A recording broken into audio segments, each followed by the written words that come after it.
بسم اللہ الرحمن الرحیم۔ ایک چھوٹی سی بات مگر سبق آموز۔ بکریاں رات ہوتے ہی فوراً سو جاتی ہیں اور فجر سے پہلے اٹھ جاتی ہیں۔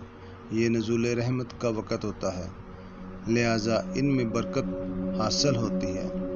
کتے رات پر بھونکتے ہیں اور فجر کے قریب سوتے ہیں، لہٰذا رحمت و برکت سے محروم ہوتے ہیں۔ پس غور و فکر کا مقام ہے، آج ہمارا بھی یہی حال ہے۔ ہم اپنی راتوں کو فضولیت میں گزارتے ہیں اور وقت نزول رحمت سو جاتے ہیں۔ اس وجہ سے آج نہ ہی ہمارے مال میں اور نہ ہی ہماری اولاد میں اور نہ ہی کسی دوسری چیز میں برکت رہی ہے۔ اس بات پہ غور کریں اور سوچیں کہ ہم کس راستے پہ چل رہے ہیں۔ اللہ تعالیٰ ہمیں نیکی کرنے کی اور نیکی پھیلانے کی توفیق عطا فرمائے، آمین۔